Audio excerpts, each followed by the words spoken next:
En una urbanización de chalets, situada cerca de la Sierra de Madrid, hay una casa de unos familiares míos. Es una vivienda que se usa para pasar las vacaciones y días festivos, ideal para alejarse de la urbe y desconectar del mundanal ruido. En esa casa hay una habitación que destaca por encima de las demás. Es un cuarto en el que ocurren cosas de esas que uno solo cree posible ver en películas de terror.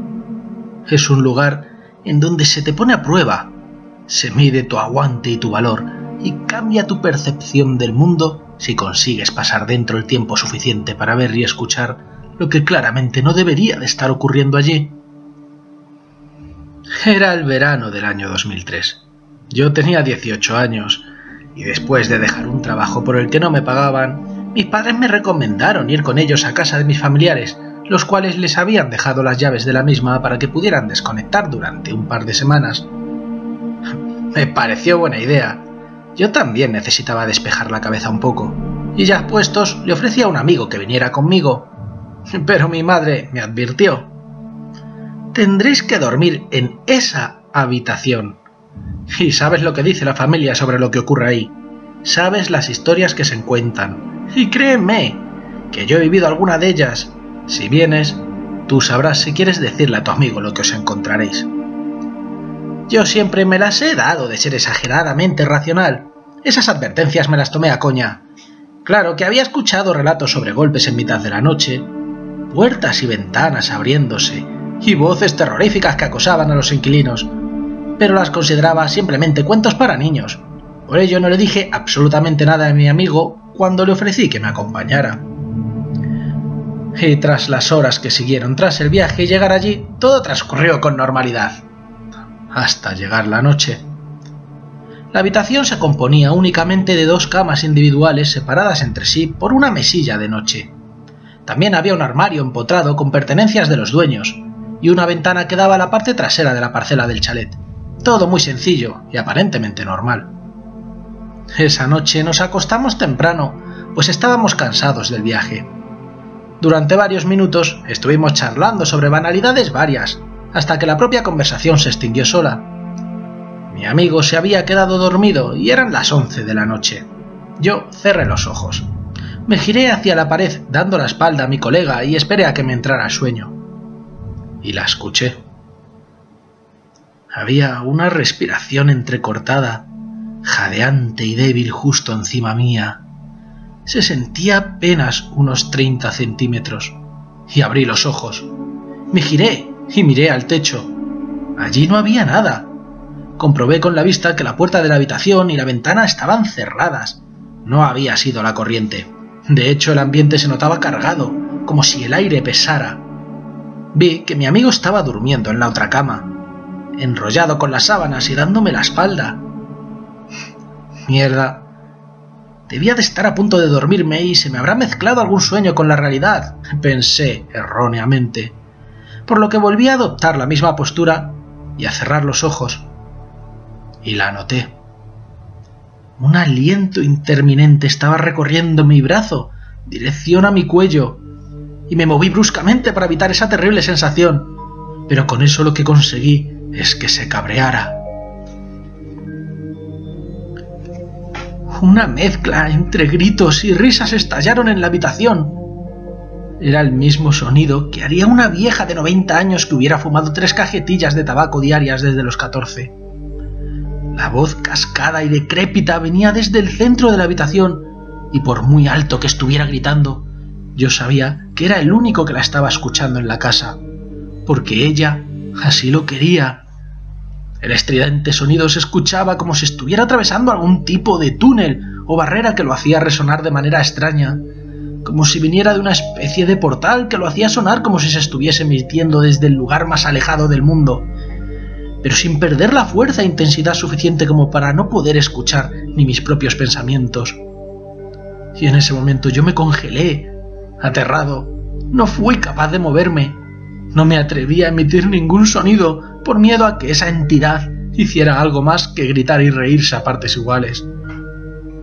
Durante largo tiempo, esa siniestra carcajada siguió sonando casi ininterrumpidamente, y cuando poco a poco fui tapándome con la sábana, en un estúpido e instintivo acto de falsa protección, ésta empezó a acercarse. Volvió a colocarse sobre mí, y ese sonido que lo hacía tan extraño, como si resonara desde otro lugar, empezó a desaparecer. Me sentía como si mi propio ser estuviera empezando a introducirse en el túnel desde el que provenía la voz, por lo que continué subiendo la sábana para intentar tapar mi cabeza, y se acercó aún más. Las pocas fuerzas que tenía para arrastrar las sábanas desaparecieron cuando la noté a apenas 5 centímetros de mi cara.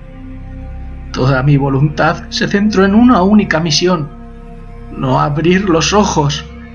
No me sentía capaz de afrontar lo que pudiera encontrarme, pero estaba ahí. Seguía en la misma posición, pero gradualmente empezó a bajar la intensidad y volumen de sus risas, y cuando era poco más que un susurro, comenzó a sollozar, hecho que me hizo sentir un terror mayor que el de antes.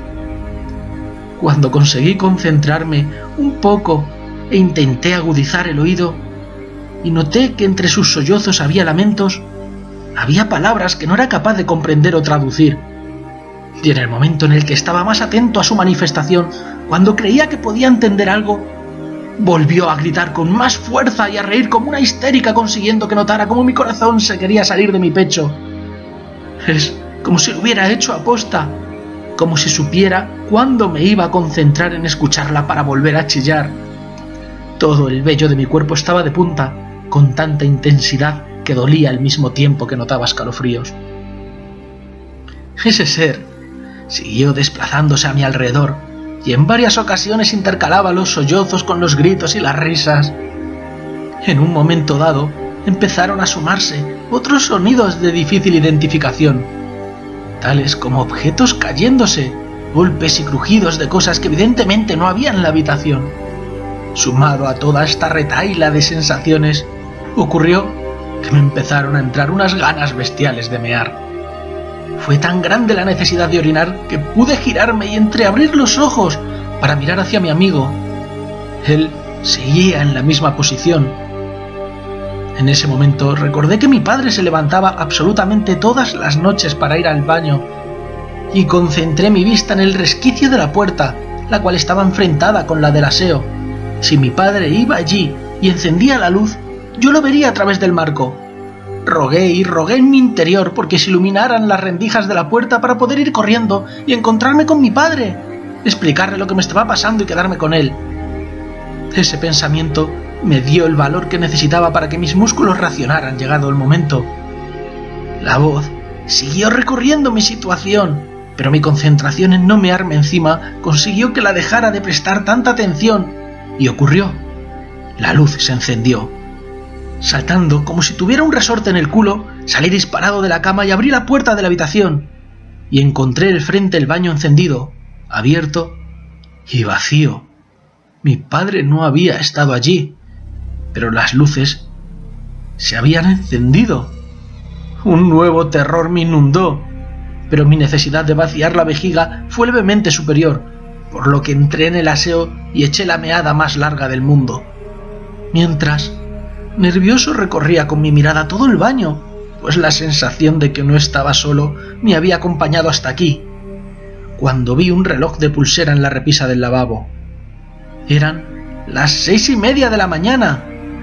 Llevaba más de 7 horas sufriendo el terror más grande que jamás había vivido. Cuando salí del baño, todo había cambiado.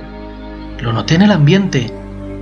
Me asomé a la habitación y comprendí que aquello que me había acompañado durante la noche ya no estaba ahí. El aire se me hizo liviano por fin y agradable, y no había ningún sonido extraño. No sé por qué, pero decidí volver a la cama. Me tumbé, y entonces, como si se tratara de una losa de piedra, el cansancio me aplastó y quedé dormido ipso facto. 4 horas más tarde, mi madre nos despertó a mi amigo y a mí para que desayunáramos. Mientras tomábamos un café, sin cruzar ninguna palabra, empecé a reflexionar. Todo lo ocurrido se veía tan irreal, pero al mismo tiempo tan aterrador que el cuerpo aún lo sentía resentido por la constante tensión. En mis pensamientos intenté racionalizarlo y justificarlo de alguna manera, pensando que tal vez había vivido el sueño más real de la historia, cuando mi amigo, el que os recuerdo, no conocía nada sobre la casa, me interrumpió y me dijo: «No te rías por lo que voy a decirte, pero quiero volver a casa. He pasado la peor noche de mi vida en esa habitación mientras tú dormías. Algo, no sé el qué, me ha estado susurrando toda la noche y acariciándome durante horas.